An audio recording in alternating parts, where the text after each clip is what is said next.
Hey water lovers, it's me, Tommy V, your water doctor. I want to talk to you today about diesel fuel in your drinking water and what you can do to protect yourself.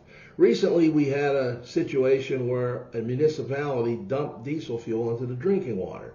What ensued was a few days of flushing and testing, culminating in the authorities telling people that the water was safe to drink, or it should be safe to drink. Go ahead and drink it, but if you still smell diesel, give us a call and we'll do more testing.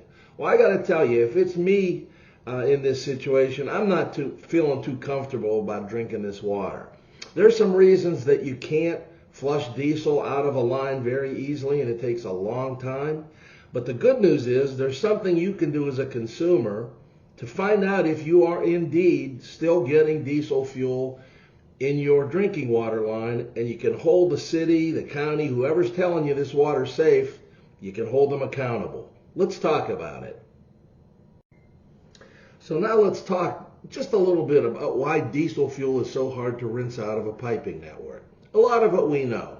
Diesel fuel's insoluble, so when you hit it with water, it splatters everywhere and you got a bigger mess than you started out with.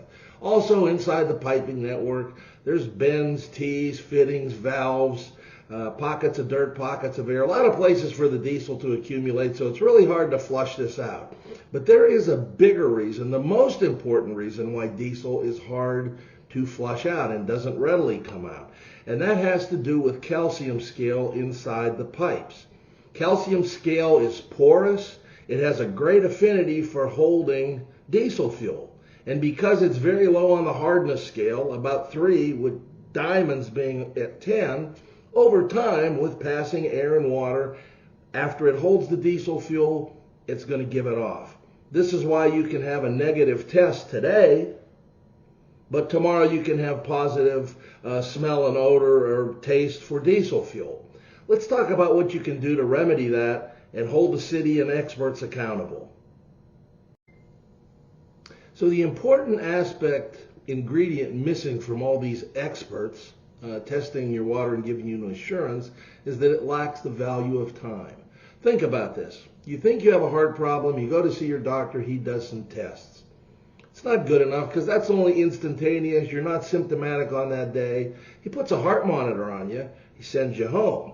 Come back a month later, he takes a look at all this sampling data. It's the same thing with this problem. So we got to figure out a way that's economical and practical for the consumer to hold this contamination responsible.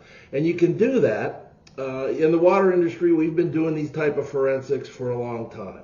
And this recommendation is to take a string wound filter. This is called a Big Blue 10-inch. I'd recommend a 20-inch on your house. This is a cotton filter. It's not going to solve your problems. Basically, it's going to take dirt out of the water and fish eyeballs and whatever you got floating around in there. But the one thing it will do is over time, if you put this in to your incoming water, this is going to be there when nobody's watching, and it's going to accumulate, it's going to accumulate, it's going to accumulate. You go back a week later, a month later, you open up that filter and it smells like diesel. Well, it doesn't matter what some goofball's university test tells you.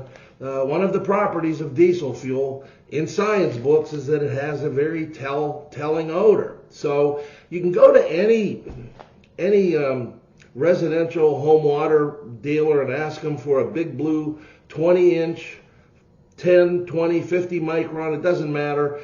Make it big enough so it doesn't stop your flow, but this will give you the time value. You go back a month later, a week later, if you have diesel fuel, this is going to show you. So once again, your water doctor comes through for you. I'd love to hear your questions. Subscribe to my channel, subscribe to my website. Water is the new gold.